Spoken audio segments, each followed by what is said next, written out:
तो हेलो मेरे यारो स्कूल ऑर्गेनाइजेशन के इस अमेजिंग एपिसोड में तुम सभी लोगों का स्वागत है।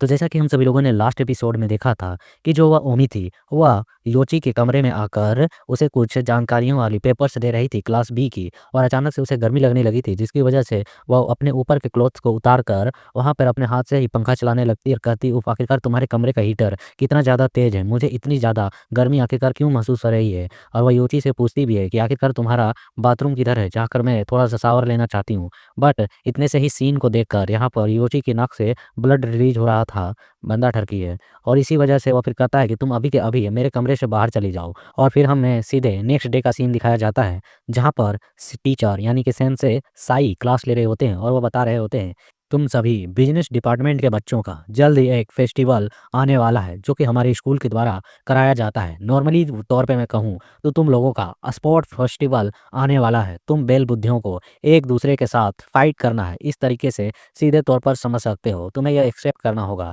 यहाँ पर यह जो फाइट होगी वह हेड ऑन हेड होगी, एक बंदे के साथ दूसरे बंदे के साथ। यह फाइट नॉर्मली तो तुम क्लास मेंबर्स के बीच में ही हुआ करती थी, लेकिन तुम जैसे बुद्धिहीनों के लिए जो कि यह काफ़ी ज़्यादा पसंदित है। तो हम देखते स्टूडेंट भी कहता है हाँ बिल्कुल सही कहा टीचर। तो हम देखते उसका दोस्त भी उसकी ओर मुड़ के देख रहा था, साला यह सही कर रहा है। और फिर वहाँ पर हमें बताया जाता है कुछ बंदों की फाइटिंग पोजीशन फोटो के साथ। नॉर्मली तुम लोगों का जो लड़ाई होगा वह एक दूसरे के खिलाफ होगा, हेड ऑन हेड होगा। बट इस बार क्लास ए का क्लास बी के साथ मुकाबला करवाया जाएगा। और यह मुकाबला तुम स्टूडेंट्सों के बीच में होने वाली है, जिसमें काफ़ी ज़्यादा संख्याएं बढ़ जाएंगी। इसी वजह से हर एक क्लास के 3 रिप्रेजेंटेटिव रहेंगे और आपस में फाइट करेंगे। और हम देखते हुए सारे बच्चे ध्यान से सुन रहे होते हैं और टीचर बता रहे होते हैं अभी भी कि हालांकि तुम लोगों को मालूम होगा पहले से ही, क्लास बी में जो स्टूडेंट शामिल हुए हैं वह यहाँ पर सिफारिश की बदौलत आए हैं, यानी कि उनमें कुछ स्पेशलिटीज़ हैं जो कि तुम लोगों के लिए खतरनाक हो सकती है। इसलिए पूरे एक क्लास को दूसरे क्लास के साथ भिड़वा नहीं सकते हैं। इसलिए तुम लोगों को अपने क्लास के किसी 3 पावरफुल बंदों को चूज़ करना होगा। हालाँकि इसमें जो तुम्हारे क्लास का प्रेसिडेंट है उसे शामिल होना कंपल्सरी है। और हम देखते हैं सुनकर ये बच्चे खुश भी हो रहे होते हैं। और टीचर यहाँ पे 2 फिंगर दिखाते हुए कह रहा होता है, ये मैच तुम लोगों के क्लास के 3-3 बंदों के बीच में होगा। तुम अपने क्लास के 3 रिप्रेजेंटेटिव दोगे और क्लास बी के 3 रिप्रेजेंटेटिव रहेंगे जो कि आपस में फाइट करेंगे और इसी से पूरे क्लास की जीत का घोषणा होगा। हम देखते हैं यहाँ पर एक लंबे बाल वाला कह रहा होता है कि हमारे पास ओगामी है तो हमें आसानी होनी चाहिए इसमें जीतने में। दूसरा कह रहा होता है, ओए प्रेसिडेंट तुम्हें मुझे चुन लेना चाहिए, मैं क्लास बी के बंदों की मार मार के सुझा दूंगा, इसलिए तुम्हें मुझे चुनना चाहिए। तभी वहाँ पर इन तक आवाज़ आती है और ये साइलेंट हो जाते सामने की ओर देखने लगते हैं। टीचर कहता है कि मेरे बच्चों थोड़ा-सा केयरफुल हो जाओ, क्योंकि इस फाइटिंग के दौरान तुम सभी लोगों को वेपन्स यूज़ करना ज़ाहिर तौर पर अलाउ रहेगी। हालाँकि हमारे द्वारा अनऑफ़िशियल वेपन्स तो दिए जाएँगे, जिसकी वजह से तुम लोगों को एक खतरनाक और बहुत ही ज़्यादा पेनफुल दर्द तो महसूस होगा, लेकिन मारे नहीं जाओगे, इस चीज़ का मैं वादा करता हूँ।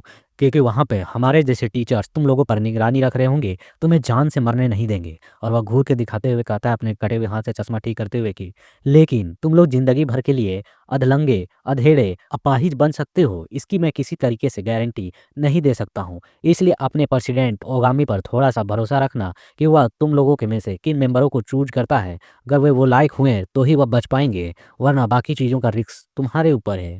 फिर वह थोड़ा नॉर्मल होते हुए बताते हैं कि मेरे बच्चों ध्यान से सुनो, तुम लोग यहाँ एक्साइटमेंट के तौर पर खुद के दम को तो दिखाना चाहते हो कि तुम लोगों के पास कितनी गुत्ती है, लेकिन मैं बता दूँ तुम लोगों के गुत्ती के दम पे यह फाइटिंग नहीं की जा सकती है। इसके लिए तुम्हें अपने फाइट टेक्निक में स्पेशलिस्ट होना होगा, काफ़ी दुर्लभ और रेयर मार्शल आर्टिस्ट टाइप में चूज़न वन होना होगा, क्योंकि ऐसे फाइट बहुत ही ज़्यादा खतरनाक होते हैं। यह तुम्हारे हर एक बाउंड्री को टच करते हैं, तुम्हारी औकात दिखाते हैं। और हम देखते हैं सुनने के बाद जो बंदे थोड़ी देर पहले लड़ने के लिए उछल रहे थे, वह अपना चेहरा छुपाने लगते हैं। और टीचर कह रहा होता है, यहाँ जो टैलेंट है वह बनावटी और दिखावटी नहीं होना चाहिए, क्योंकि अगर तुम सिर्फ दिखावा करते हो खुद को ताकतवर होने का, तो तुम अपनी क्लास के लिए एक बोझ के अलावे कुछ नहीं हो। और फिर सेंसे साई वापस से अपने मोबाइल की ओर देखते हुए कहते हैं, खैर यह जो फेस्टिवल होने वाली है यह पहली बार इस तरीके से हो रही है, इसलिए तुम लोगों के पास अब इस फेस्टिवल के करीब आने में केवल कुछ ही दिन बचे हैं। तुम्हारा फेस्टिवल 8 मई को है और आज 16 अप्रैल है, लगभग 20 दिनों का फासला है। ओगामी तो यह सुनकर कहता है, यस सर। तो वहाँ पर वो साई कहते हैं कि 2 अपने मेंबरों को जल्द से जल्द चुन लो, मेरी मानो तो इसी वीक तुम्हें चुन लेना होगा और मुझे रिपोर्ट करना होगा। तो वह कहता है ठीक है समझ गया। तो हम फिर देखते हैं फिर वह कहते हैं, मैं पर्सनली तौर पर उन बच्चों को ट्रेन करूँगा और उन्हें सिखाऊँगा कि फ़ाइट किस तरीके से किया जाता है। इसलिए जितनी जल्दी तुम उन लोगों को चूज़ कर लोगे, उतना ही ज़्यादा तुम्हारे लिए बेहतर होगा। और वह घूर के देखते हुए कहते हैं कि आपको बता दूँ, मैं जो ट्रेनिंग देने वाला हूँ, कोई ऐरी-गैरी ट्रेनिंग नहीं है। यह बहुत ही कड़ी होने वाली है। तुम लोगों को तब तक ट्रेन किया जाएगा, जब तक तुम लोग मुँह से खून की उल्टी ना करने लगो। और ऐसे धमकाते हुए वह क्लास से बाहर जाते हुए कहते हैं, ठीक है, क्लास खत्म हो चुकी है। तो क्लास के बच्चे कहते हैं, हैं? क्लास खत्म हो गया? 1 मिनट रुको, अभी तो केवल 5 ही मिनट हुए हैं ना इन्हें आए हुए, इतनी जल्दी क्लास भी खत्म हो गई? और फिर साई मस्त गुनगुनाते हुए जाते हुए कहता है कि मुझे बाकी हानमा के फाइटिंग एपिसोड्स देखने हैं यार, जल्दी मुझे रेस्ट रूम की ओर जाना चाहिए। और फिर हम यहाँ पर योची को देखते हैं, जो अपने क्लास में बैठा हुआ था शांति से, और उसे डिस्टर्ब करने के लिए ओमी उसके पास आते हुए थम्स अप करते हुए कहती है, सो क्या तुमने उन सभी डॉक्यूमेंट्स को देख लिया जो मैंने तुम्हें दिया था? वह कहता है कि आखिरकार तुम्हें इन सभी चार्जों के बारे में खुलकर बात करनी थी, तो रात को तुम मेरे कमरे में आई ही क्यों? तो ये सुनकर वो कहती है, ओह! तुम तो काफ़ी तेज़ हो, सोचने में काफ़ी ज़्यादा फ़ास्ट हो। वैसे मैं बता दूँ, तुम मेरे बॉडी को देखकर इतने ज़्यादा रेड क्यों हो गए थे? यहाँ तक कि तुम्हारे नाक से भी तो ब्लड रिलीज़ हो रहा था। योची कहता है, शट अप! और इस तरीके से चिढ़ाना बंद करो। फिर हम देखते हुए कहती है कि जो भी हो, आखिरकार तुम किस तरीके के बंदे हो? उन लोगों के बारे में क्या समझते हो? तुमने उनके डॉक्यूमेंट्स को ध्यान से तो पढ़ा ही होगा। कौन होगा जो बी क्लास बी के रूम से चूज़ किए जाएँगे? वे 3 लोग। और वह फिर सोचते हुए कहती है, अगर मैं सोचूँ तो मेरे अनुमान से ये वही 3 बंदे होने चाहिए। और फिर हमें एक बंदे को दिखाया जाता है जिसके हाथों में नाइफ़ होता है, और उसका नाम लेते हुए वो बोलती है कि वह नान कुकाई होना चाहिए, जो कि एक फाइटिंग ग्रुप का मेंबर है, और जो दूसरा मेंबर है वह बाकू होना चाहिए। और फिर वह तीसरे मेंबर का नाम लेते हुए बताती है कि और वह तीसरा आखिरी वाला फाइटर ताकेरू होना चाहिए, जो कि टॉप लेवल का फाइटर माना जाता है। क्लास बी में तो यही 3 बच्चे हैं जिन्हें यहाँ पर आसानी तौर पर चूज़ किया जा सकता है टॉप 3 मेंबर्स के तौर पर जो फाइटिंग करेंगे। ये सुन योची कहता है, हाँ बिल्कुल तुमने करेक्ट कहा। आखिरकार तुम इन चीज़ों के बारे में इतना ज़्यादा श्योर कैसे हो सकती हो? तो वह उसके टेबल पर बैठते हुए कहती है कि अरे यार, ये नॉर्मल सी बात है, कोई किंडरगार्टन का बच्चा भी बता देगा कि ये वही 3 लोग होंगे जिन्हें चुना जाएगा। और मैं सोचूँ तो ये जो एक्सचेंज मीटिंग होने वाली है, जो 3 बंदे आपस में लड़ने वाले हैं, उसमें क्लास टीम बी के वही 3 मेंबर्स होंगे, और कौन होगा? तो योची कहता है कि नहीं। तो यासुन वो उसकी ओर देखती है, कहती है, नहीं?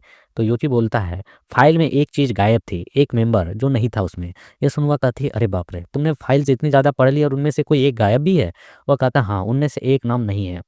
एक बंदा जो कि एंट्रेंस सेरेमनी में वहाँ मौजूद था, और हमें उसी गोल्डन हेयर वाले बंदे को दिखाया जाता है। और वो कह रहा होता है कि वह सुनहरे बाल वाला, गोरे चिट्टे वाला और एक कैजुअल गैंगस्टर की तरह कपड़े पहनने वाला लड़का, उसके बारे में मुझे कुछ भी डिटेल देखने को नहीं मिली। यह कहकर वह सोच रहा होता है कुछ, तो ओमी कहती है, लेकिन तुमको यहाँ पर गुम हुई फाइल के बारे में कैसे पता चला? क्या तुम्हारा उस बंदे पर पहले से ध्यान था? तो वह कहता है कि पहली नज़र में मुझे उसको बंदे को देखकर बस एक दिखावटी बदमाश लग रहा था, इसके अलावा कुछ और नहीं। लेकिन कुछ तो अलग है उसमें, जो मेरे ध्यान को वह बार-बार आकर्षित किए जा रहा है। जिस तरीके से उसके अंदर एक अजीब-सी शांति थी सेरेमनी के दौरान, जो वह जिस तरीके से शांत था, बिना घबराहट के।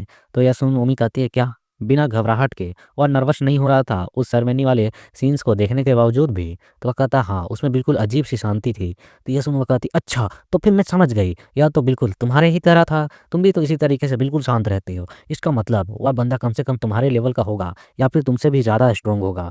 तो यहाँ पर योची कहता है, बात यही नहीं है, बात इसके अलावे भी कुछ और है। उसके रवैये में कुछ तो अलग था। वह मानो इन सीन्स को पहले ही देख चुका था। उसे देखकर ऐसी फीलिंग आ रही थी, और वह मुट्ठी कसते हुए कहता है, आखिरकार मैंने इस चीज़ को साला इग्नोर कैसे कर दिया? मैंने इस चीज़ को पहले नोटिस क्यों नहीं किया? अब मैं इसके बारे में सोच रहा हूँ तो।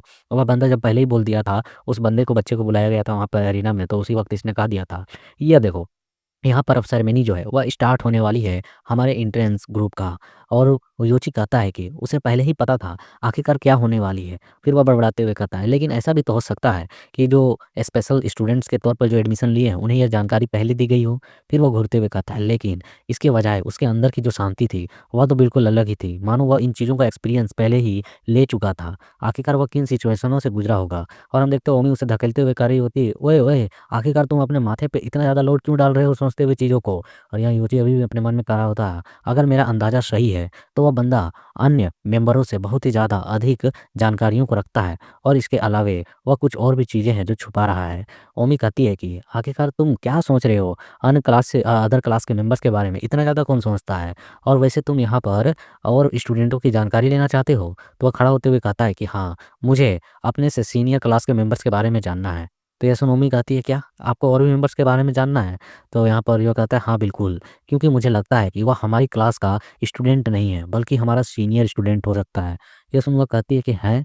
आखिरकार तुम क्या कर रहे हो? वह हमारे सेरेमनी जो एंट्रेंस सेरेमनी थी जिसमें न्यू स्टूडेंटों का आना था, उसी में तो वह शामिल था। तो वह कहता है नहीं, मुझे इसके बारे में और भी अच्छे तरीके से पता लगाना होगा।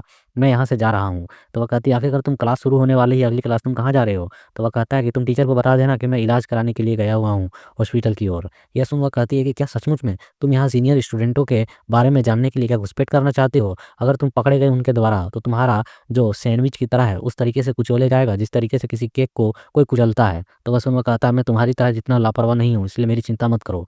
और वो हम आगे की ओर बढ़ते हुए मोबाइल में देख रहा था मैसेज को, जो कि वह अपने अंकल मतलब कि उस बॉडीगार्ड वाले अंकल सातो को करता है। और वह उनके मैसेज को देख रहा होता है जहाँ पर उसने भेज दिया होता है सारे डॉक्यूमेंट्स जो यहाँ ओमी ने इसे दिया था। और वह उसी मैसेज के बारे में बात कर रहा होता है कि आपने उन सभी चीज़ों को देखा है, एक मिसिंग है उसकी जानकारी निकालिए। तो हम देखते हैं यहाँ पर योची कह रहा होता है कि आखिरकार उन्होंने मुझे अभी तक क्यों नहीं रिप्लाई किया है? उन्हें रिप्लाई करने में ज़्यादा से ज़्यादा 1 घंटे का समय लगता है, इससे ज़्यादा नहीं। आखिरकार क्या हुआ होगा? और वह तभी साइड की ओर देखता है जहाँ उस तक आवाज़ आती है, ओए ओगामी, क्या किस्मत है, तू तो मुझे यहीं पर मिल गया। और हम इसी गोल्डन हेयर सातोरु को देखते हैं जो छत पर लटका हुआ होता है बंदा, और वहीं से कह रहा होता है, ओए तू आखिरकार अकेला मुझे मिल ही गया। तू तो सचमुच में बहुत ही ज़्यादा लकी है जो मुझसे अभी तक नहीं मिला था। तू हमेशा किसी न किसी के साथ भिड़ा ही रहता था जिसकी वजह से मैं तुझसे बात करने का बिल्कुल भी मौका नहीं ढूंढ पा रहा था। और वह कहता है, होए होए, क्या बात है, तुझे आज मैं अकेले समय पर आखिरकार मिल ही गया। मैं सचमुच में तुझसे कुछ पर्सनल बातें करना चाहता हूँ। तो हम देखते हैं इस बंदे को इस तरीके से अजीबोगरीब हरकतें करते हुए देख यहाँ पर योची ध्यान ना देकर आगे की ओर बढ़ने लगता है। और वह बंदा खिड़की से वहीं पर मतलब कि जंप लगाते हुए एक तरीके से नाटक कर रहा होता है और कह रहा होता है कि ओए क्या तू मुझे यहाँ इग्नोर कर रहा है? देख देख मेरी हाथ छूट गई, मुझे बचा। और इस तरीके से करके गिर रहा होता है। यहाँ पर योची अपने मन में कह रहा होता है, मुझे उन हुई घटनाओं से थोड़ा सा सचेत रहने की आवश्यकता है जो इस बंदे के बारे में मुझे अजीब फीलिंग से देती है। और जितना ज़्यादा हो सके मैं इससे दूर ही रहूँ तो वही मेरे लिए बेहतर होगा। और फिर हम देखते हैं कि यह बंदा गिरता नहीं है और लटके हुए रहता है, रास्ते में कहता है, अच्छा ऐसी बात है, तू लगता है ऐसे नहीं मेरी बातों को मानेगा, तो मेरे पास कोई और ऑप्शन नहीं है, ओए शिंदो योची। और हम देखते हैं इस नाम को सुनने के साथ यहाँ पर इसके चेहरे पर सिकन से छा जाते हैं। और यहाँ पर योची बहुत हैरान हो जाता है और सीरियसली तौर पर उसे घूरते हुए देखकर कहता है, तूने अभी क्या कहा? क्या कहा तूने अभी? और हम देखते हुए कहता है कि ओए होए, तेरा तो रिएक्शन बहुत ही ज़्यादा चौंकाने वाला है। मैंने तो सोचा भी नहीं था तू इतनी तेज़ी से रिएक्ट करेगा। और योची की आवाज़ इस तक आती है, तूने मेरा नाम कैसे लिया? आखिरकार तुझे यह नाम कहाँ से पता चला? मुझे जवाब दे। और हम देखते हैं सुन बंदा भी हैरान, ओ यार क्या इसका नाम ले लिया? इतना ज़्यादा गड़बड़ी? ये तो मैंने जितना सोचा था उससे ज़्यादा ही असर कर रहा है इसका नाम लेना। और हम देखते हैं योची तेज़ी के साथ इस बंदे को पकड़ने के लिए आगे की ओर बढ़ता है क्योंकि इसका पोल पट्टी खुल नहीं सकता वरना ये इसका सारा प्लान धरा का धरा रह जाएगा। और उसे इस तरीके से रिएक्ट करते हुए देख यहाँ पर ये सातुरो हँसता है और स्माइल करते हुए छत के छज्जे को छोड़ देता है और नीचे की ओर गिरने लगता है और कहता है कि चलो अब मुझे सबसे पहले तुम पकड़ कर दिखाओ। अगर तुम ये चीज़ें जानना चाहते हो कि मैं आखिरकार कौन हूँ और मैं तुम्हारे बारे में कैसे जानता हूँ। और योची उसे पकड़ने के लिए ही उस खिड़की की ओर बढ़ रहा होता है और ये बंदा सलामी ठोकते हुए कहता है कि चलो तो इस खेल को स्टार्ट करते हैं, the game of the tag beginning, मतलब कि पहले पकड़ के दिखा फिर तुझे तेरी जानकारी मिलेगी। और इसके स्टेशन के साथ यहाँ पर ये एपिसोड कंप्लीट होता है। So like share comment and support share for new episode.